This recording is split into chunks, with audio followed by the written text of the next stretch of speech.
बच्चों, तो आज स्टार्ट करते हैं कुलम्स लॉ के साथ। कुलम्स लॉ, और आप देख सकते हो कि उसके साथ साथ जितने भी टॉपिक्स हैं बने हुए सारे हम कवर करेंगे। कुलम्स लॉ पढ़ेंगे, फिर हम पढ़ेंगे सुपरपोजिशन प्रिंसिपल क्या है। नाम देख के डरने का नहीं, बहुत ही सिंपल सी टॉपिक है, बहुत ही सिंपल सी चीज है। आप पढ़ोगे आपको बहुत मजा आएगा। इसमें आपको सिमेट्री के बारे में पता चलेगा कि नेचर क्या फॉलो करती है। Then we will do some analysis on Coulomb's law. बहुत सारे क्वेश्चंस इस एनालिसिस को समझने के बाद बिल्कुल आसानी से सॉल्व होंगे। फिर हम उसी एनालिसिस पे कुछ क्वेश्चंस भी करेंगे so that you can understand it better. Then we will go on to study कि फोर्स जो है, कुलम्स लॉ का जो फोर्स है वो मीडियम पे कैसे डिपेंड करता है। Okay, and at the last I have kept it कि कुछ लिमिटेशंस भी तो होंगी ना यार कुलम्स लॉ की, तो कुछ लिमिटेशंस के बारे में बात करेंगे। तो चलो स्टार्ट करते हैं कि व्हाट इज कुलम्स लॉ। तो जैसे आप देख सकते हो मैंने लिखा भी है कि कुलम्स लॉ एक बेसिक सा डेफिनेशन लिख दिया है, डरने का नहीं है। फोर्स बिटवीन टू, या दैट इज, अभी हम बात कर रहे हैं इलेक्ट्रिक फोर्स के बारे में, ठीक है। फोर्स बिटवीन, आपको पता है ना चार तरह की फोर्सेज होती हैं, उनमें एक फोर्स कौन सी है? Electric force. तो इलेक्ट्रिक फोर्स के बारे में बात करते हैं, where force between two stationary charges are directly proportional to magnitude of charges and inversely proportional to what? Square of distance between them। मतलब क्या बोलना चाह रहा है? सबसे पहले तो हम देख लेते हैं कि स्टेशनरी चार्ज रख लेते हैं। दैट इज, अगर यहाँ पे Q1 है और यहाँ पे Q2 है, ठीक है, तो इस चार्ज के कारण इस चार्ज पे कोई फोर्स लगेगा, ठीक है। वो फोर्स किस चीज पे डिपेंड करेगा? मान लो मैं यहाँ पे फोर्स लिख देता हूं F, ठीक है। इस चार्ज के कारण इस चार्ज पे कोई फोर्स लगेगा और वो किस चीज पे डिपेंड करेगा? तो वो इसके मैग्नीट्यूड के डायरेक्टली प्रोपोर्शनल होगा। मतलब जितना ज्यादा Q1 की वैल्यू, जितनी ज्यादा Q2 की वैल्यू, उतनी ज्यादा क्या होगी? लो लिख दे रहा हूं मैं, force is directly proportional to the magnitude of charge Q1, force is directly proportional to magnitude of charge Q2। और अगर इन दोनों के बीच में मान लो डिस्टेंस क्या है, इन दोनों के बीच में मान लो डिस्टेंस है R, तो वो इसके स्क्वायर के इनवर्सली प्रोपोर्शनल होगा। दैट मींस फोर्स की जो वैल्यू होगी, या फिर जो ये बात करता है लॉ, वो इस बारे में बात करता है कि ये जो फोर्स है, कूलम्ब फोर्स बोलो या इलेक्ट्रिक फोर्स बोलो, बिटवीन टू स्टेशनरी चार्जेज, याद रखना है आप लिखा हुआ है स्टेशनरी चार्जेज, ठीक है, मूविंग चार्जेज के बारे में मत सोच लेना। तो जो स्टेशनरी चार्जेस के बीच में फोर्स होगा ना, वो Q1 Q2 दोनों के मैग्नीट्यूड के डायरेक्टली प्रोपोर्शनल होगा। और इनवर्सली प्रोपोर्शनल किसके होगा? इन दोनों के बीच में अगर डिस्टेंस है R, तो R के स्क्वायर के। तो ये जो मैंने लिखा है ना, ये तो फिजिकल फिनोमिना हो गया कि मैंने लिख दिया कि फोर्स की वैल्यू Q1 Q2 और R के ऊपर ऐसी डिपेंडेंसी रखती है। पर हमें फिजिकल फिनोमिना से ज्यादा इंपॉर्टेंट क्या है? उसकी मैथमेटिकल वैल्यू की बात करना, मैथमेटिकल फॉर्मूला की बात करना। तो जब कोई बात ऐसी बोली जाती है ना कि एक तरीके की प्रॉपर्टी है जो है फोर्स, वो डिपेंड करती है Q1 पे, Q2 पे और R स्क्वायर पे, ठीक है। तो इसको इक्वेशन में लिखने के लिए हम क्या करते हैं, मैथमेटिशियंस बहुत अच्छा दिमाग लगाते हैं कि क्या करते हैं, इस प्रोपोर्शनैलिटी कांस्टेंट को हटा के एक इक्वेशन दैट इज इक्वल की वैल्यू रख देते हैं, और फोर्स को क्या कह देते हैं कि इन दोनों के बीच में जो फोर्स है कोई एक कांस्टेंट k के ऊपर डिपेंड करेगा, जिसकी value Q1 Q2 by R square से भी वेरी करेगी, where k is nothing but our constant. k को हम क्या बोल देते हैं? k is a constant. और आपने पढ़ा होगा ये जो k की वैल्यू है वो कांस्टेंट किसके इक्वल है? तो k की वैल्यू हम बोलते हैं वो इक्वल है 1/4 पाई एप्सिलॉन नॉट के, where epsilon naught is what? Epsilon naught is 8.85 into 10 to the power -12। आप इसकी यूनिट चाहो तो निकाल सकते हो। यूनिट की वैल्यू क्या होगी? अगर यहाँ पे F equals to 1/4 pi epsilon naught Q1 Q2 divided by R square लिखेंगे, तो वैल्यू हो जाएगी एप्सिलॉन नॉट की Q1 Q2 divided by force multiplied by R square. देखो यहाँ पे मैंने ये लिख दिया है ताकि तुम समझ सको, अगर नहीं दिख रहा हो तो। ओके, तो एप्सिलॉन नॉट की वैल्यू थोड़ी वहां जगह नहीं बन रही थी तो मैंने बोर्ड क्लियर कर दिया है। एप्सिलॉन की value will be depending upon charge Q1, charge Q2, force multiplied by R square. यहाँ से 4 पाई हटा दिया है क्योंकि it's just a pure number. तो अगर हमें अगर SI यूनिट में यूनिट फाइंड आउट करनी है कि what is the unit of epsilon not, या फिर डायमेंशनल एनालिसिस करनी है एप्सिलॉन नॉट की, तो वहां पे हमें प्योर नंबर्स की जरूरत नहीं है। तो यूनिट की बात की जाए तो यूनिट तो सिंपल टर्म्स में देखो तो कुलम्ब, कुलम्ब का क्या होगा? स्क्वायर डिवाइडेड बाई न्यूटन और डिस्टेंस मतलब मीटर, मीटर का स्क्वायर, दैट इज कूलम का square divided by newton metre square. तो अगर आप वैल्यू लिखते हैं इसकी तो सिंपली वैल्यू क्या हो जाती है 8.85 into 10⁻⁻12 coulomb square, coulomb square divided by newton metre square. अब यहीं से आपसे अगर कोई पूछे कि सर डायमेंशनल एनालिसिस कर दो इसकी, तो आपको कोई भी चीजें याद रखने की जरूरत नहीं है, इवन आप चाहो तो याद रख लो, बट यहां देखो चार्ज को हम अगर चाहे डायमेंशनल एनालिसिस में उसकी डायमेंशन लिखने की, तो चार्ज का मतलब क्या हो गया, 7 फंडामेंटल में चार्ज नहीं है, 7 फंडामेंटल यूनिट्स में करंट है, तो current will be equal to what, charge per unit time, ठीक है, कूलम पर यूनिट टाइम। तो आप चाहो तो कूलम को क्या लिख सकते हो या चार्ज को क्या लिख सकते हो, करंट मल्टीप्लाई बाई टाइम। तो यहां पे सब्स्टिट्यूट कर दो, करंट मल्टीप्लाइड बाय टाइम का क्या होगा, square divided by what, Newton. देखो न्यूटन और एनर्जी इन दोनों के ही डायमेंशनल फॉर्मूला से सारी चीजें आ जाती हैं, तो कम से कम दो तो याद ही रखो। न्यूटन का जो होता है वो होता है ML_T-2, और मीटर का मतलब लेंथ, तो लेंथ का हम स्क्वायर कर देंगे। देखो कौन कौन सी चीजें कैंसिल हो रही है, ठीक है, यहाँ पे m की वैल्यू ऊपर आएगी तो m⁻⁻1, यहाँ पे और l स्क्वायर है तो वैल्यू क्या हो जाएगी l⁻⁻3, यहाँ t⁻⁻2 है, यहाँ पे t⁻2 है, तो t⁻4 और मल्टीप्लाइड बाय व्हाट, i का स्क्वायर। देख लो MLT और I के फॉर्म में जो फॉर्मूला आएगा वो सिंपली ऐसा हो जाएगा, ठीक है। और ये जो वैल्यू है ना ये कैलकुलेटेड है एक्सपेरिमेंटली, ठीक है, आप एच सी वर्मा की बुक में भी देख सकते हो, उन्होंने बहुत अच्छे तरीके से कैलकुलेट किया है इसको, ठीक है। तो this will be the value of epsilon naught, this will be the unit of epsilon naught, and this will how you can just remember simply, या फिर know how to simply calculate कि कैसे निकालते हैं एप्सिलॉन नॉट की value. तो चलो चलते हैं अब सुपरपोजिशन प्रिंसिपल। ओके, तो समझते हैं कि सुपरपोजिशन प्रिंसिपल क्या होता है। तो सुपरपोजिशन प्रिंसिपल देखो डेफिनेशन तो मैंने लिख दिया है, और बहुत ही आसान सी चीज है। इसका सिंपल मीनिंग ये है कि क्या कह रहा है उसको समझ लो, उसके बाद समझते हैं कि सिमेट्री और हमारे नेचर में ये सुपरपोजिशन प्रिंसिपल वर्क कहाँ करता है, कब करता है और कैसे करता है।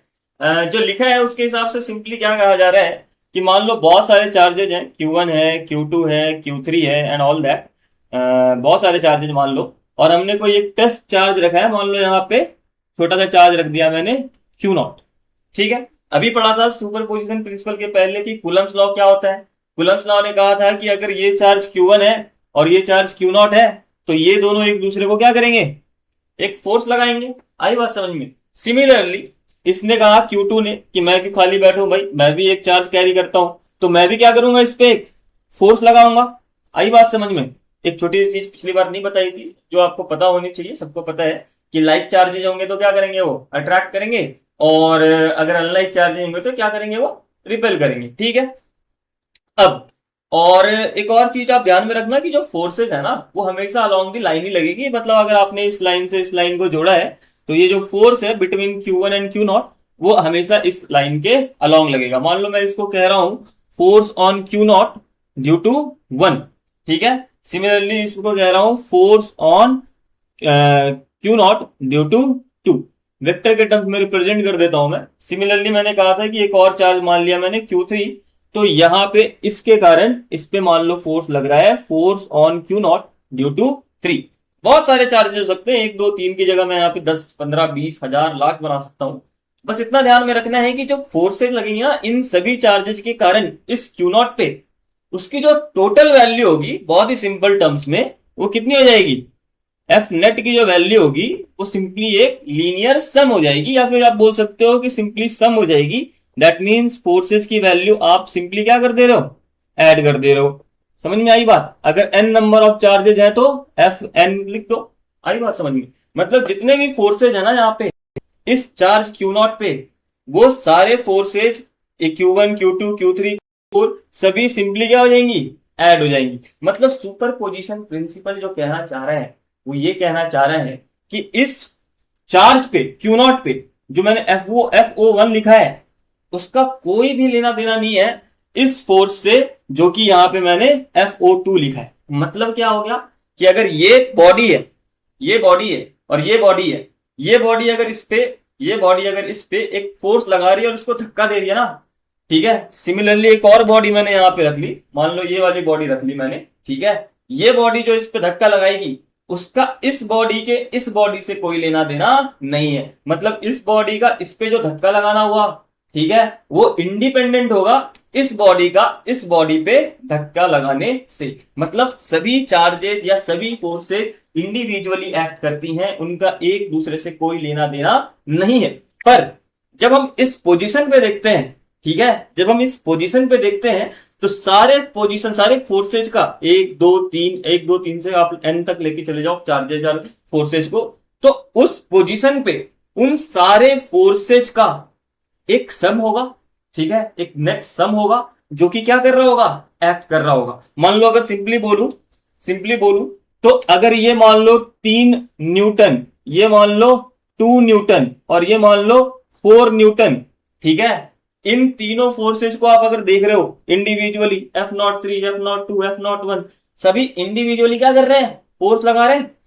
तो जो यहाँ पे फोर्स होगा ना F Q0 पे, ठीक है, उसकी वैल्यू कुछ भी हो सकती है बेस्ड ऑन कि आपका जो फोर्स आ रहा है ना वेक्टर सम के साथ कितना आ रहा है। जैसे एक बहुत सिंपल एग्जांपल अगर मैंने लिया होता, मान लो मैंने बोल दिया होता कि यहाँ पे एक Q1 चार्ज है जो कि क्या है, पॉजिटिव, और मैं मान के चलूंगा कि सारे चार्जेज इक्वल हैं, इसकी वैल्यू भी Q0 की वैल्यू और Q1 की वैल्यू सब इक्वल है, Q1 की वैल्यू Q0 की इक्वल है और दोनों को मैंने क्या मान लिया, पॉजिटिव। पर इसी पोजीशन पे मान लो एक और चार्ज मैंने रख दिया है, ठीक है, और उसको क्या बोल रहा हूं, अब की बारी Q1 की जगह Q2, और चार्ज भी मैंने क्या कर दिया है, ऑपोजिट पोलैरिटी का कर दिया है, इक्वल्स टू, यहां लिख देता हूं मैं, इक्वल्स टू Q3, पर यहां पे Q3 के साथ क्या कर दिया मैंने, वैल्यू नेगेटिव रख दी है और सभी को मैं मान रहा हूं Q, ठीक है। अब देखो ध्यान से क्या होगा कि Q1 के कारण जो फोर्स होगी ना F1, वो तो इस डायरेक्शन में होगी क्योंकि दोनों क्या है, लाइक चार्जेस, बोला ना Q1 और Q0 दोनों क्या है, पॉजिटिव चार्जेस। तो Q1 के कारण जो फोर्स होगी वो क्या होगी, फोर्स होगी पॉजिटिव, दैट इज रिपल्सिव। पर Q2 जो कि नेगेटिव चार्ज है Q1 पे या फिर Q0 पे, कैसा फोर्स लगा रहा होगा, वो फोर्स लगा रहा होगा ऑपोजिट डायरेक्शन में, क्योंकि दोनों क्या है, अनलाइक चार्ज है। मतलब अगर अनलाइक चार्ज है तो अट्रैक्टिव फोर्स लग रहा होगा, यहां पे जो फोर्स लगेगा वो क्या होगा, नेगेटिव। तो सुपरपोजिशन प्रिंसिपल सिंपली क्या कह रही है कि यहां पे इस चार्ज पे इस पोजीशन पे जो ये फोर्स लग रहा होगा ना, जो नेट फोर्स लग रहा होगा, that value will simply be what, F positive minus या फिर प्लस F नेगेटिव। अब हमें पता है कि दोनों के डायरेक्शंस ऑपोजिट है, तो इन दोनों के बीच में पॉजिटिव की जगह क्या आ जाएगी, वैल्यू नेगेटिव। दोनों चार्जेस या तीनों चार्जेस इक्वल हैं, डिस्टेंस भी मैंने एक ही जगह रखी है तो डिस्टेंस भी इक्वल है। मतलब F1 या फिर ये F पॉजिटिव की वैल्यू मैग्नीट्यूड में और F नेगेटिव की वैल्यू मैग्नीट्यूड में दोनों क्या है, इक्वल, डायरेक्शन में ऑपोजिट है। दैट मींस इस पॉइंट पे इस पोजीशन पे जो फोर्स की वैल्यू हो जाएगी ना, वो क्या हो जाएगी, 0 हो जाएगी। मतलब आपको ये देखना है, ये समझना है कि जब भी आप किसी एक टेस्ट चार्ज पे Q0 पे या किसी भी पार्टिकल पे जब आप देख रहे होगे कि फोर्स कितना लग रहा है, तो आप बस ये देखना कि यूनिवर्स में कितने चार्जेज हैं जो उस पर फोर्स लगा रहे हैं, ठीक है, और जितने भी फोर्सेज लग रहे हैं उसका जो नेट सम होगा वही सम उसकी टोटल फोर्स के इक्वल हो जाएगा। ओके, तो यहां पे हम बात कर रहे थे सुपर पोजिशन प्रिंसिपल की। सिमेट्री बिल्कुल ही सिंपल है कि ये सिमेट्री को फॉलो करते हुए ऐसी बात बताती है कि जो ये फोर्सेज हैं, चाहे F1 हो, F2 हो या F3 हो, वो एक दूसरे से बिल्कुल भी वो नहीं कह सकते हम कि एक दूसरे को इंटरप्ट करते हैं। ओके, वो सारे फोर्सेस इंडिविजुअली एक्ट करते हैं और उनका जो नेट सम होता है वो किसके इक्वल हो जाता है, एफ नेट के इक्वल। अब वेक्टरली आप चाहो तो कैसे भी ऐड कर लो, वेक्टरली जो वैल्यू आएगी, चाहे ऐसा भी हो सकता था कि ये जो वैल्यूज हैं अगर यहाँ पे पॉजिटिव की नेगेटिव की जगह पॉजिटिव लिया होता तो फोर्स क्या हो जाती, डबल हो जाती। ठीक है, सुपरपोजिशन प्रिंसिपल से बिल्कुल भी डरना नहीं है। सुपरपोजिशन प्रिंसिपल का सिंपल मीनिंग आपको समझ में आ गया होगा। जो नेट फोर्स है उसकी वैल्यू आपको कैलकुलेट करनी है। कैसे करनी है, जितने भी फोर्सेज आपके बॉडी पे एक्ट कर रहे हैं उन फोर्सेज का आपको क्या ले लेना है, वेक्टर सम ले लेना है। चलो, तो अब हम समझते हैं कि एनालिसिस क्या है कूलम्स लॉ के ऊपर। ठीक है, ओके, तो हमने अभी समझा कि सुपरपोजिशन प्रिंसिपल क्या है। तो अब समझते हैं कि ये एनालिसिस जो हम करेंगे ना, वो किसके अबाउट है, वो अबाउट है on Coulomb's law. Coulomb's law मतलब क्या हुआ, आपको मैंने अभी जस्ट समझाया कि अगर ये चार्ज Q1 है, ये चार्ज Q2 है, और इन दोनों के बीच में अगर डिस्टेंस R है, ठीक है, तो FQ1, या फिर आप ये बोल सकते हो कि Q2 पे जो फोर्स लगेगा वो कितनी होगी value, Q1 Q2 by R²। और उसकी जो प्रॉपर्टी है ना, आपको वो भी जाननी बहुत इंपॉर्टेंट है कि जो फोर्स लग रहा होगा वो कैसे लग रहा होगा, किस डायरेक्शन में लग रहा होगा, और उसकी प्रॉपर्टीज क्या है। मतलब इन द सेंस कि अगर ये चार्ज Q1 है और ये चार्ज Q2 है और ये इस पे फोर्स लगा रहा है F on two due to 1, तो आप देखो जो लाइन ज्वाइन कर रही है ना Q1 टू Q2, ठीक है, वो जो फोर्स लगेगी हमेशा उसी लाइन के अलोंग लगेगी। देखो लिख दिया मैंने, force will always act along the line joining the two charges. ठीक है, ये हमने यूज कर लिया था पहले भी जब हम सुपरपोजिशन प्रिंसिपल पढ़ा रहे थे। पर ध्यान में रखना कि ये सिंपल सी चीज है कि फोर्स जो होगी Q1 और Q2 के बीच में वो हमेशा क्या करेगी, लाइन के अलोंग होगी। दूसरी चीज, सुपरपोजिशन प्रिंसिपल फॉलो करेगी हमेशा। कोई भी चार्जेज आप रख लो यहाँ पे Q1 Q2 Q3 Q4, सभी अपने अपने फोर्सेस लगा रहे होंगे अलोंग द लाइन, और जो नेट फोर्स होगी उसकी वैल्यू किसके इक्वल हो जाएगी, F1 plus F2 plus F3 till n particles हैं तो n पार्टिकल्स। ठीक है, थर्ड चीज जो है वो हम थोड़ा फोर्स को एनालिसिस करते हैं कि वो कर क्या रहा है वो फोर्स। ठीक है, अब देखो जब आप सिस्टम मानते हो ना, आपने पढ़ा होगा अगर 11th में, तो अगर हम इन दोनों पार्टिकल्स को एक सिस्टम के फॉर्म में मान ले, इसको अगर मान लो एक डब्बे के अंदर बंद कर दे, ठीक है, इस डब्बे को हम बोल दे कि इस डब्बे क्या है, एक सिस्टम का फॉर्म है जिसमें चार्जेस Q1 और Q2 रखे हुए हैं। ठीक है, तो ये जो Q1 और Q2 चार्जेस हैं जो कि सेपरेटेड है R डिस्टेंस से, ठीक है, ये दोनों चार्जेस इस सिस्टम के अंदर है। ठीक है, अब इस सिस्टम के अंदर जो भी फोर्स ये लगा रहे होंगे, चाहे ये Q1 Q2 पे फोर्स लगा रहा हो या फिर Q2 Q1 पे फोर्स लगा रहा हो, ठीक है, इसको मैंने फोर्स ऑन 1 ड्यू टू 2 पढ़ना है और इसको फोर्स ऑन 2 ड्यू टू 1 पढ़ना है। ये दोनों फोर्सेस जो है ना, अगर हमने उनको एक बक्से के अंदर बंद कर दिया और मान लो बक्सा दिख नहीं सकता आपको, और आप कह रहे हो कि इस बक्से को हम क्या कह रहे हैं, सिस्टम कह रहे हैं, तो ये जो दोनों फोर्सेज हैं, चाहे F21 हो या F12 हो, ये दोनों फोर्सेज उस सिस्टम के अंदर इंटरनल फोर्सेज का काम कर रहे होंगे। That means these two forces are nothing but F internal. और अब जब ध्यान रखो इंटरनल फोर्सेज की बात होती है ना, तो यहां पे बात आ जाती है न्यूटन के सेकंड लॉ की। न्यूटन के सेकंड लॉ की बात क्यों आती है, क्योंकि सेकंड लॉ एक्सप्लिसिटली सेड्स, एक्सप्लिसिटली क्या बोलता है वो, अगर आपको याद हो तो, न्यूटन का सेकंड लॉ सिर्फ ये नहीं कहता कि force directly proportional to rate of change of momentum, नहीं, उसने बोला हुआ है इस तरीके से कि एक्सटर्नल फोर्स, ठीक है, on a system is directly proportional to rate of change of momentum. अब अगर एक्सटर्नल फोर्स बोला और हमने इस सिस्टम पे देखा कि जो भी फोर्सेज ये एक दूसरे पे लगा रहे हैं वो कैसा फोर्स है, इंटरनल फोर्स है। ठीक है, अगर वहां पे कोई भी फोर्स एक्सटर्नली आप सिस्टम से लगा नहीं रहे हो, अगर ये बक्सा होता जब तक मैं इसको धक्का ना मारूं बाहर से, तब तक वो कौन सा फोर्स नहीं होगा, एक्सटर्नल फोर्स नहीं होगा। अंदर में पार्टिकल्स चाहे कितने भी हो और वो एक दूसरे पे फोर्स लगा रहे हो, वो सारे सारे पार्टिकल्स क्या कर रहे होंगे, इंटरनल फोर्स लगा रहे होंगे। अब अगर इंटरनल फोर्सेस लगते हैं और हमने बोला सेकंड लॉ कहता है कि rate of change of momentum of the system is directly proportional to F external, लिख लो, लिख दे रहा हूं मैं, second law says F external is directly proportional to rate of change of momentum. अगर ये यहां पे F एक्सटर्नल की वैल्यू क्या है, 0 है, तो कोई भी rate of change of momentum नहीं होगा। दैट मीन्स मोमेंटम जो होगी हमारी हमेशा क्या रहेगी, 0 रहेगी। Rate of change of momentum 0 रहेगी, मतलब अगर आप P final minus P initial लिखोगे तो वाली वैल्यू क्या हो जाएगी, इक्वल टू 0, और P फाइनल की वैल्यू किसके इक्वल हो जाएगी, P इनिशियल की। मतलब क्या हुआ इसका कि ये जो मोमेंटम इस सिस्टम का इनिशियली था, ठीक है, वही मोमेंटम किसके इक्वल हो जाएगा, फाइनली का, क्योंकि ये पार्टिकल्स एक दूसरे पे अगर जो फोर्स लगा रहे हैं वो इंटरनल फोर्स है, तो कोई भी आपका मोमेंटम का फाइनल चेंज नहीं होगा टाइम के रिस्पेक्ट में। ठीक है, अगर नहीं आ रहा है अभी भी समझ में, तो मान लो मैंने अगर यहाँ पे एक चार्ज रखा होता Q1 और यहाँ पे एक चार्ज रखा होता Q2, और मैं कह रहा होता कि मान लो ये चार्ज इनिशियली रेस्ट पे हैं दोनों के दोनों, मान लो इनकी इनिशियल वेलोसिटीज 0 है, पर ये दोनों एक सर्टेन डिस्टेंस r से सेपरेटेड है। ऑब्वियस है कि दोनों एक दूसरे पे लाइक चार्जेज है, ऑपोजिट फोर्सेज लगाएंगी, ऑपोजिट फोर्सेज लगाएंगी। तो ये जो फोर्सेज हैं हमने क्या कह दिया इनको, इंटरनल फोर्सेज। इंटरनल फोर्सेज के कारण कोई भी चेंज ऑफ मोमेंटम नहीं होगा। तो मतलब जितनी इनकी इनिशियल मोमेंटम थी, इनिशियल मोमेंटम मैंने पहले ही क्या मान दिया, at rest, both of them are at rest.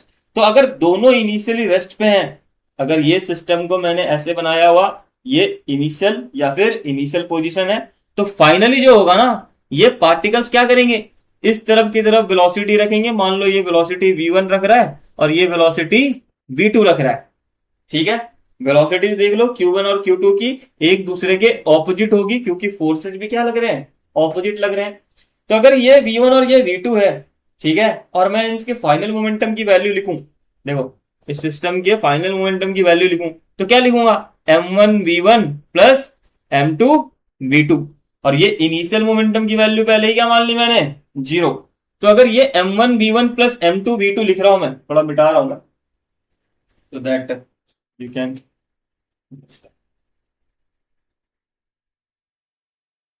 ठीक है।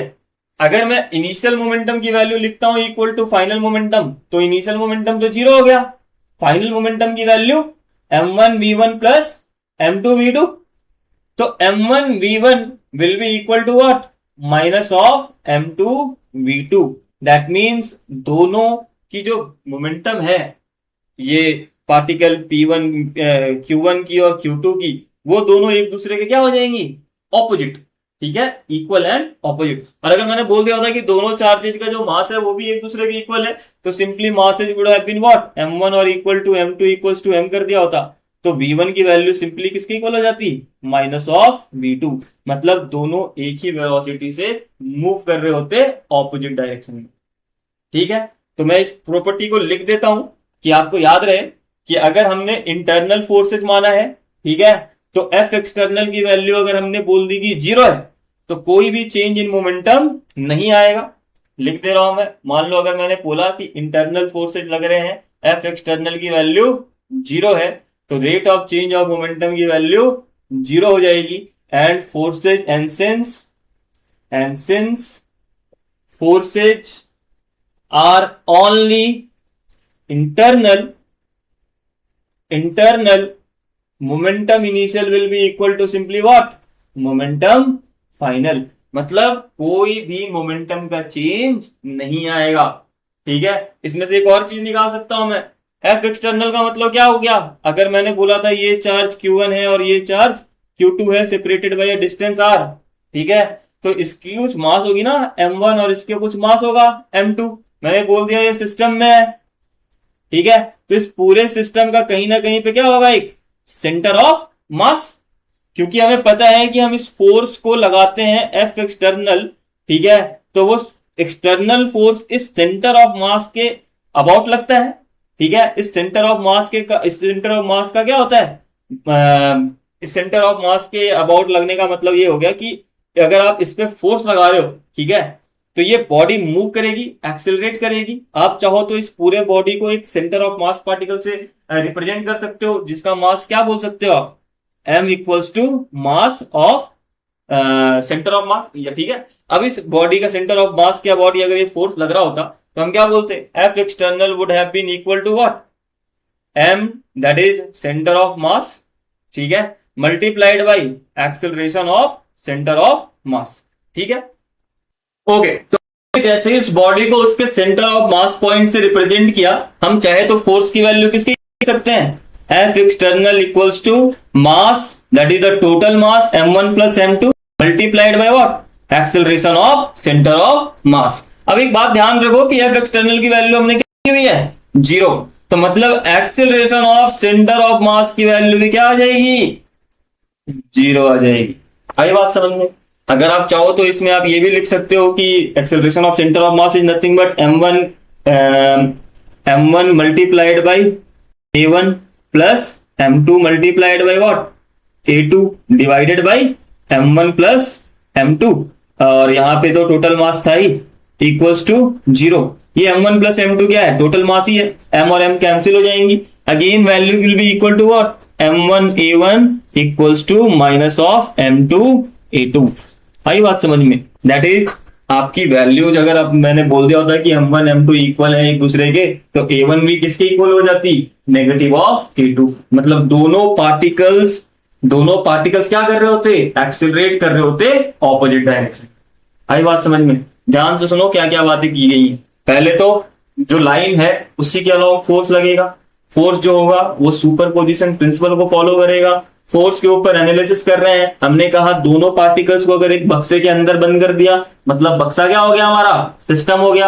अब सिस्टम के अंदर कोई भी पार्टिकल एक दूसरे पे फोर्स लगाए, कैसा भी फोर्स लगाए, वो फोर्सेस क्या होंगे हमेशा, those forces will be internal forces. मतलब कोई एक्सटर्नल फोर्स नहीं लग रही है, कोई भी एक्सटर्नल फोर्स नहीं लग रही है। अब एक्सटर्नल फोर्स नहीं लग रही है तो एक्सेलरेशन ऑफ सेंटर ऑफ मास क्या होगा, हमेशा 0 होगा। आई बात समझ में? अब acceleration of centre of mass 0 होगा, दैट मींस आपकी जो वैल्यूज है m1a1 should be equal to what, minus of m2a2। Acceleration of mass को भी हम डिफाइन कैसे करते हैं, dv centre of mass divided by dt, और इसकी वैल्यू किसकी इक्वल हो गई, 0। तो मतलब अगर यहाँ पे dv और dv को अगर हम चेंज कर देते इनफाइनाइटेसिमल से चेंज को, तो change in velocity of centre of mass की वैल्यू भी क्या हो जाती, change in velocity of centre of mass की वैल्यू भी क्या हो जाती, equal to 0। Again if you want you can write, इसकी वैल्यू क्या होती है सेंटर ऑफ मास की वेलोसिटी की, m1v1 प्लस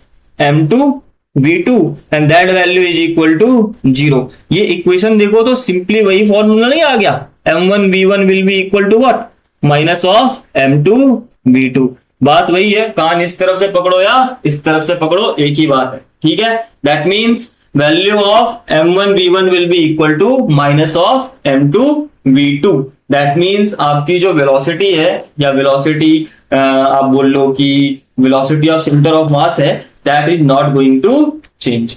ठीक है, अब इसी पे कुछ क्वेश्चंस मैं आपसे पूछता हूं। आई वांट टू नो कि आप लोगों को समझ में आया कितना है। तो आप पॉज करना और गेस करना कि आंसर क्या होगा। ओके, तो यहाँ पे आप देख सकते हो हम कुछ प्रॉब्लम्स लेंगे on Coulomb's law. I want you all to answer in the comment section if you can, कि क्या आंसर क्या है, and try to pause the video so that you can answer it. Okay, answer it in your head if you don't want to comment. Okay, सोचो कि अगर ये charge Q1 और Q2 है, ठीक है, ऑब्वियसली इन पे फोर्सेज लग रहे होंगे इस तरफ। अभी बताया था कि फोर्स होगा due to charge 1 on charge 2 on charge 1 due to charge 2। अगर मैं आपको एक्सेलरेशन और टाइम के साथ उसकी वेरिएशन के बारे में पूछूं कि अगर ये एक्सेलरेशन टाइम ग्राफ है, ठीक है, तो ऑब्वियस है कि वो कहीं ना कहीं किसी ना किसी एक्सेलरेशन से स्टार्ट कर रहे होंगे, ठीक है। अब इनके जो टाइम का वेरिएंस है एक्सेलरेशन के साथ, आपको ये बताना है क्या वो टाइम के साथ कांस्टेंट रहेंगे 1, क्या वो टाइम के साथ लीनियरली इंक्रीज करते रहेंगे 2, क्या वो टाइम के साथ लीनियरली डिक्रीज करते रहेंगे 3, क्या वो एक्सपोनेंशियली इंक्रीज करते रहेंगे या नॉन लीनियरली इंक्रीज करते रहेंगे 4, या फिर नॉन लीनियरली डिक्रीज करते रहेंगे, दैट इज 5। सोचो बताओ कि जो ये एक्सेलरेशन है टाइम के साथ कैसे वैरी कर रही है। I am giving you 5 seconds pause और सोचो। अच्छा क्वेश्चन है। Okay, the answer must be, देखो आंसर तो बात की चीज है, सोचो पहले कि हो क्या रहा होगा, ठीक है। क्योंकि इस पे कोई फोर्स लग रहा है ना, तो फोर्स के कारण एक्सेलरेशन की वैल्यू क्या हो जाएगी, फोर्स डिवाइडेड बाई मास। अब एक्सेलरेशन की वैल्यू जो है वो किसके ऊपर डिपेंड कर रही है, Coulomb's law, Coulomb's force divided by mass. तो k की वैल्यू किसके इक्वल है, k q1 q2 by m multiplied by 1 by r square. इसमें से कौन सी चीज है जो कि बढ़ रही है घट रही है, सिर्फ और सिर्फ डिस्टेंस ही तो इनके बीच में क्या हो रहा है, चेंज हो रहा है। बाकी की सारी चीजें क्या है, कांस्टेंट है। अगर बाकी की सारी चीजें कांस्टेंट है और ये जो डिस्टेंस है इन दोनों के बीच वो क्या हो रहा है, घट रहा है, दैट मीन्स जो वैल्यू होगी हमारी, सॉरी डिस्टेंस हमारे बीच में क्या, मतलब इन चार्जेस के बीच में क्या है, बढ़ रहा है। दैट मीन्स जो वैल्यू होगी एक्सेलरेशन की, अगर r की वैल्यू इंक्रीज कर रही होगी तो एक्सेलरेशन की वैल्यू तो क्या हो रही होगी, ऑब्वियसली डिक्रीज कर रही होगी। क्या वो डिक्रीज कर रही होगी तो उसमें कौन कौन से ऑप्शन आप हटा सकते हो? तो 4 तो नहीं होगा, 2 तो नहीं होगा और 1 तो नहीं होगा। आई बात समझ में? तो अब 3 और 5 में से कोई एक ऑप्शन होगा। अब कौन सा ऑप्शन होगा भाई? तो एक्सेलरेशन कैसे डिक्रीज कर रही है? लीनियरली डिक्रीज कर रही है क्या? नहीं कर रही ना। लीनियरली का मतलब क्या हो जाता कि वैल्यू जो होती है वो सिंपली ए के साथ आर के एक पावर पे डिपेंड करती। पर यहां पे आप देख सकते हो कि एक्सेलरेशन क्या हो रही है? डिक्रीज हो रही है with the variation of 1/r²। तो ये वाला ऑप्शन भी क्या हो गया? गलत हो गया। तो ऑप्शन कौन सा है सही? 5। मतलब एक्सेलरेशन धीरे धीरे धीरे धीरे टाइम के साथ क्या होती जाएगी? डिक्रीज होती जाएगी। इन्फिनिटी पे जाके एक्सेलरेशन की वैल्यू क्या हो जाएगी? 0। मतलब पार्टिकल एक्सेलरेट कर रहा था, ठीक है, एक्सेलरेट करते करते करते करते उसकी एक्सेलरेशन धीरे होती जा रही है, ठीक है। इसी में अगर मैं पूछूं कि वेलोसिटी और टाइम के बीच में अगर मैंने मान लो कर्व बनाया होता, अगर ये मेरे वेलोसिटी का कर्व है और ये सॉरी वेलोसिटी है और ये टाइम है, तो इन वेलोसिटी और टाइम के बीच में जो वेलोसिटी है वो किस तरीके से जा रही है? अगेन मैं बना देता हूं कि क्या वेलोसिटी इंक्रीज कर रही होती है लीनियरली। आई बात समझ में? वेलोसिटी को देखो 0 से स्टार्ट किया है, पार्टिकल स्टार्टिंग फ्रॉम रेस्ट, ठीक है। वेलोसिटी क्या इंक्रीज होगी? ठीक है। क्या ऐसे इंक्रीज होगी? ठीक है। या फिर ऐसे इंक्रीज होगी या फिर डिक्रीज होगी? आई बात समझ में? अब डिक्रीज में भी आप चाहो तो 2-3 कर्व बना सकते हो, ठीक है। क्या डिक्रीज इस तरीके से हो रही होगी? आई बात समझ में? आप कर्व्स के नेम दे दो, 1, 2, 3, 4 एंड 5। सोचो कि जो वेलोसिटी है वो किस तरीके से इंक्रीज हो रही होगी या डिक्रीज हो रही होगी। आपको एक्सेलरेशन पता चल गया, एक्सेलरेशन तो हो रही है डिक्रीज। क्या वेलोसिटी भी डिक्रीज हो रही होगी अगर एक्सेलरेशन डिक्रीज हो रही है तो? Pause and think. चलो, जिनको आंसर पता है और जिनको नहीं भी पता है वो ध्यान से सुनो। अब देखो, एक्सेलरेशन है जो कि डिक्रीज हो रही है। अब इसका मतलब ये मत समझ लेना कि अगर आपकी एक्सेलरेशन डिक्रीज हो रही है तो वेलोसिटी भी हमेशा डिक्रीज ही हो रही होगी, ऐसा बिल्कुल भी नहीं समझना, ठीक है। एक्सेलरेशन भले ही इस पार्टिकल की धीरे धीरे धीरे धीरे कम होती जा रही है क्योंकि डिस्टेंस बढ़ती जा रही है, ठीक है, पर एक्सेलरेशन है तो अभी भी इसी डायरेक्शन में। आई बात समझ में? Acceleration just talks about the rate of change of velocity. मतलब एक्सेलरेशन के कम होने का मतलब ये हो गया कि रेट ऑफ चेंज ऑफ जो वेलोसिटी है अब वो हो रही है कम। वेलोसिटी कम नहीं हो रही, वेलोसिटी और एक्सेलरेशन अभी भी उसी डायरेक्शन में है। आई बात समझ में? अगर मैं इसको तेजी से फेंकता हूं, ऐसे एक्सेलरेट करवा के फेंकता हूं तो इसकी वेलोसिटी बढ़ रही होगी, ठीक है, पर वेलोसिटी तो होगी उसी डायरेक्शन में। पर अगर मैं इसको स्लोली ऐसे करके फेंक रहा हूं, ठीक है, स्लोली मतलब पहले आगे तेज लगाया एक्सेलरेशन और फिर धीरे धीरे कम कर दिया एक्सेलरेशन, हो सकता है इसकी वेलोसिटी कम होते जा रही हो, ठीक है, पर हो तो रही होगी ना, मतलब सॉरी, वेलोसिटी इसकी rate of change of velocity की कम होते जा रही हो, पर वेलोसिटी तो अभी भी उसी डायरेक्शन में है। और वेलोसिटी उसी डायरेक्शन में एक्सेलरेशन के कारण अभी भी क्या हो रही होगी? धीरे धीरे धीरे धीरे बढ़ रही होगी। दैट मीन्स लीनियरली तो इंक्रीज नहीं हो रही होगी, एक्सपोनेंशियली भी इंक्रीज नहीं हो रही होगी, डिक्रीज तो बिल्कुल भी नहीं हो रही होगी। तो आंसर हमारा क्या हो जाएगा?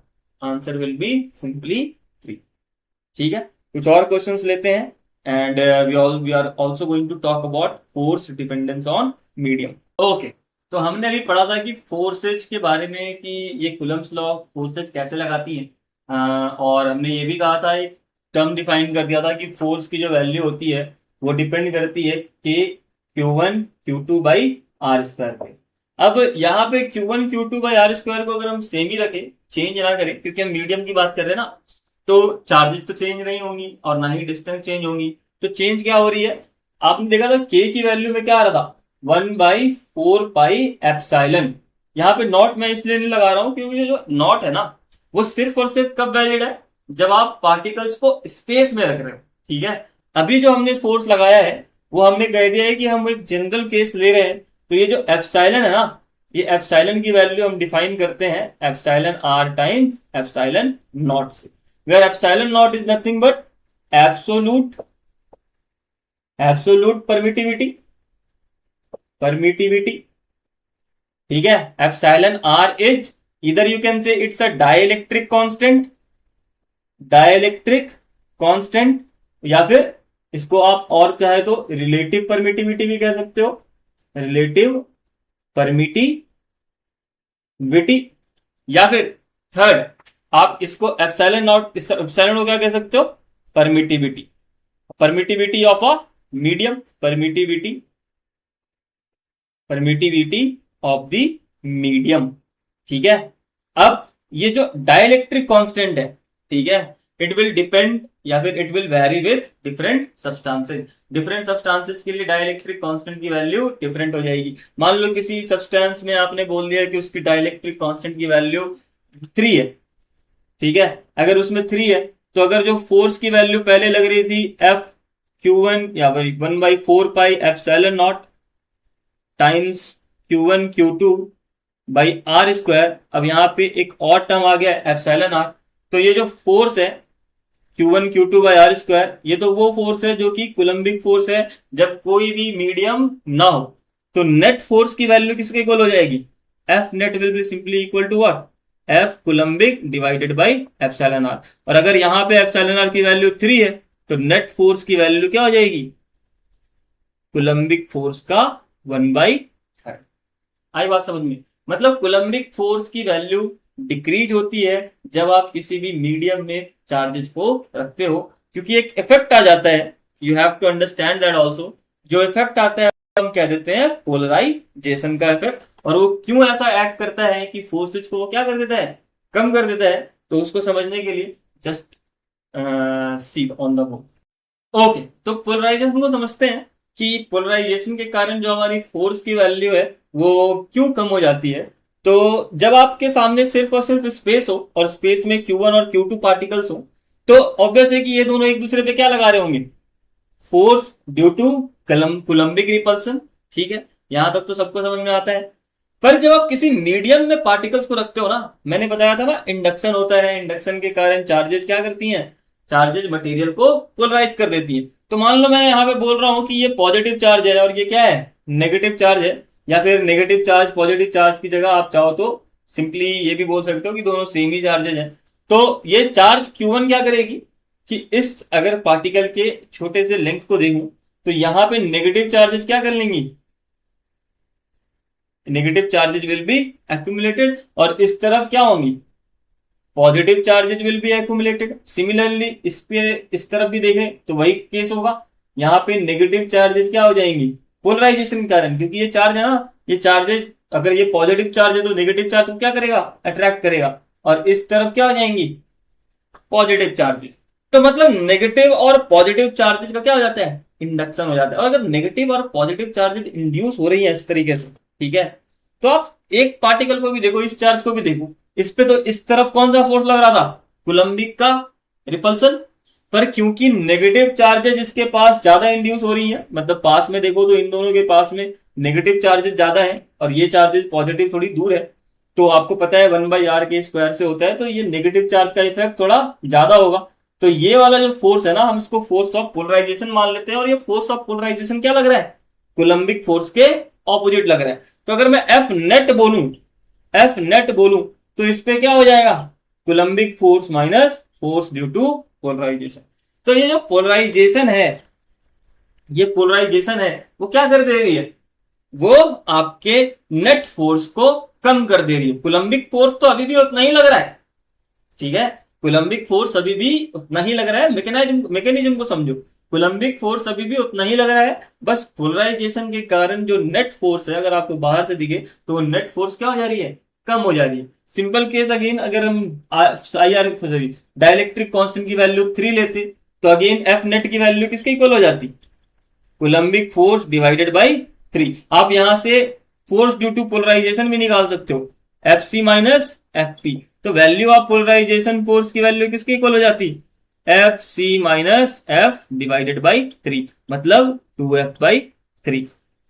इतना फोर्स पोलराइजेशन का भी इस बॉडी पे लग रहा है। तो मतलब पोलराइजेशन के कारण फोर्सेस क्या हो जाती हैं, अगर पार्टिकल्स मीडियम में हो तो। ऐसा नहीं है कि हमेशा पोलराइजेशन के कारण फोर्स कमी हो जाएगी।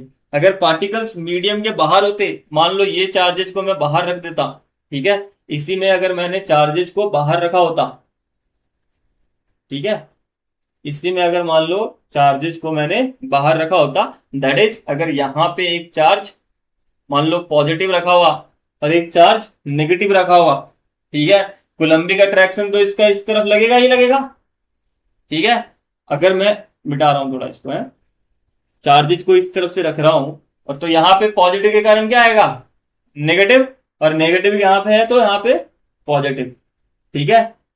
तो एक तो ये चार्ज Q प्लस है और इसके कारण इस पे फोर्स लग रहा है, ठीक है, जिसको हमने क्या बोल दिया, फोर्स ड्यू टू कुलम्बिक, ठीक है। नेगेटिव चार्जेस तो अट्रैक्ट कर लेंगे, मतलब ऑपोजिट चार्जेस तो अट्रैक्ट कर लेंगे। अब पोलराइजेशन के कारण यहां देखो तो पोलराइजेशन के कारण चार्जेस क्या कर रहे हैं, अट्रैक्ट कर रहे हैं, और अगर अट्रैक्ट हो रहा है ये इस तरफ, तो यहां पे इस तरफ पोलराइजेशन के कारण एक फोर्स आप चाहो तो लिख सकते हो। और अगर नेट फोर्स देखो तो इस तरफ तो एक फोर्स कुलम्बिक आ रहा है और एक तरफ इस तरफ फोर्स पोलराइजेशन का आ रहा है, तो यहाँ पे एफ नेट की वैल्यू क्या हो गई, कुलम्बिक प्लस एफ पी। ध्यान में रखना है, यही चार्जेज आपने अगर बॉडी के अंदर रख दिए होते तो ये क्या कर रही होती, थोड़ी फोर्सेज को कम कर रही होती, पर जैसे ही आपने चार्जेज को बाहर रखा है पोलराइजेशन के, तो पोलराइजेशन के कारण फोर्स इंक्रीज भी हो जा रहा है। फोर्सेज की वैल्यू, एफ नेट की वैल्यू किसके इक्वल होती है, F C divided by epsilon r, अगर आपने पार्टिकल को किसी मीडियम में रखा है तो। अगर मीडियम में नहीं रखा है तो सिंपली क्या कर लेना, एयर में भी रखा है तो एप्सिलॉन आर की वैल्यू रख लेना 1, और फोर्स की वैल्यू सिंपली किसके इक्वल हो जाएगी, कुलम्बिक फोर्स। जब आपने सबसे पहले पॉइंट पढ़ा था कि एफ की वैल्यू क्या होती है, 1/4 पाई एप्सिलॉन नॉट, मतलब के multiplied by Q1 Q2 by r square. तो चलो अब पढ़ते हैं थोड़ा लिमिटेशंस क्या है, बहुत अच्छी अच्छी बातें कर ली, अब इसके बारे में पढ़ते हैं कि फोर्स जो है, कुलम्बिक फोर्स जो है, उसकी कुछ लिमिटेशंस भी तो होंगी, ठीक है। तो कुलम्बिक फोर्स की लिमिटेशंस के बारे में बोले तो सबसे पहले एक बात ध्यान में रखना कि it is only valid for point charges, it is only valid for point charges. अब ऐसा क्यों बोल रहा हूं कि पॉइंट चार्जेस के लिए वैलिड है, क्योंकि आप देखो तो अगर मैं एक बड़ा चार्ज बनाता हूं, कोई बड़ा सा स्फेरिकल चार्ज बना दिया ऐसे और ऐसे, ठीक है, अब इस पे टोटली चार्जेस तो एक्यूमुलेटेड है, इस पे टोटली चार्जेस एक्यूमुलेटेड है, ठीक है, इस पे नेगेटिव बना देता हूं मैं, ठीक है, इस पे नेगेटिव बना दे रहा हूं मैं, टोटल सरफेस पे एक्यूमुलेटेड है, ठीक है। पर क्या मैं इस टोटल चार्ज को इसके सेंटर और इस टोटल चार्ज के इसके सेंटर रिप्लेस कर सकता हूं जैसे मासेज में करते थे, और सिंपली बोल दूं कि ये चार्ज Q1 है और ये चार्ज Q2 है, तो फोर्स की वैल्यू जो होगी वो सिंपली क्या कर लेगी, F will be K Q1 Q2 by r square. कह सकता हूं क्या, नहीं कह सकता। उसके पीछे एक सिंपल रीजन है, क्योंकि ये नेगेटिव चार्ज है, ये पॉजिटिव चार्ज है, ठीक है, तो नेगेटिव चार्ज इन सभी चार्जेस को अट्रैक्ट करेगा, ठीक है। तो ये जो चार्ज का डिस्ट्रीब्यूशन आपने टोटली यूनिफॉर्म बनाया ना, वो यूनिफॉर्म डिस्ट्रीब्यूशन नहीं रहेगा, मतलब यहां पे ज्यादा इस तरफ पॉजिटिव चार्जेस डिस्ट्रीब्यूट हो जाएंगी और इसी तरीके से यहां पे इस तरफ नेगेटिव चार्जेस ज्यादा इंड्यूस हो जाएंगी, क्योंकि इंडक्शन भी तो एक चीज होती है ना, ठीक है। चार्जेस अट्रैक्ट करेंगी तो इस तरफ पॉजिटिव ज्यादा हो जाएगी और इस तरफ नेगेटिव ज्यादा हो जाएगी, तो जो आपकी इफेक्टिव डिस्टेंस है ना, अगर इस पॉइंट को देखो और इस पॉइंट को देखो, तो ये चार्जेस का सेंटर मैं बोलूंगा कि यहाँ पे Q2 डैश का इफेक्टिव सेंटर आया है और यहाँ पे बोलूंगा Q1 डैश का इफेक्टिव सेंटर आया है, मतलब R की वैल्यू अब जाके क्या हो जाएगी, R इफेक्टिव के इक्वल हो जाएगी। दैट मीन्स अब जो फोर्स है वो simply K Q1 Q2 by r square ना होके क्या हो जाएगा, K Q1 Q2 by r effective square, और आर इफेक्टिव की वैल्यू निकालने में ही हमारी जान चली जाएगी, क्योंकि हमें पता नहीं है ना कहां पे जाके पॉइंट बन रहा है, ठीक है, Q1 डैश और Q2 डैश का। इसीलिए हम जब भी फोर्सेज ड्यू टू कुलम्बिक रिपल्सन या अट्रैक्शन लगाएंगे, हमेशा हम कौन से फोर्सेज की बात कर रहे होंगे, फोर्स ऑन पॉइंट चार्जेस। दिखा दिया ना, इंडक्शन जैसी चीज होती है, सिंपल वो वाला केस नहीं है कि मासेज को रिप्लेस कर दिया M1 और M2 से, कह दिया कि फोर्स हमेशा तो पॉइंट चार्जेस के, सॉरी पॉइंट मासेज के बीच में लगेगा। दूसरी चीज बहुत ही जल्दी देख लो, आपको बोला गया है कि ये फोर्स, मैंने जब सबसे, अगर आप वीडियो के स्टार्टिंग में देखोगे, देखो मैंने क्या लिखा था उसमें, स्टेशनरी चार्जेस की बात करते हैं। क्यों, क्योंकि जब आप स्टेशनरी चार्जेस की जगह मूविंग चार्जेस की बात करोगे मूविंग चार्जेस की बात करोगे तो क्या होगा कि अगर ये चार्ज Q1 है, ठीक है, and it is moving also with velocity v या v1 बोल दो, और ये चार्ज Q2 है, और इस चार्ज पे आप देख रहे हो कि ये बॉडी इस पे फोर्स लगा रही है, या ये वाली बॉडी इस पे फोर्स लगा रही है, ठीक है, तो क्या होगा कि एक फोर्स तो आपने बोल दिया कि रिपल्सन या जो भी है अट्रैक्शन कूलम का लगेगा, ठीक है, पर एक और फोर्स है जो कि इस पे लगेगा, जिसको अभी तक हमने पढ़ा नहीं है, पर आपको पता होगा कि जब भी चार्जेज मूव करती हैं, ठीक है, तो वो एक मैग्नेटिक फील्ड की अगर बात की जाए तो वो मैग्नेटिक फील्ड क्रिएट करती है, ठीक है। मैं थोड़ा आगे जा रहा हूँ चैप्टर्स में, पर आपको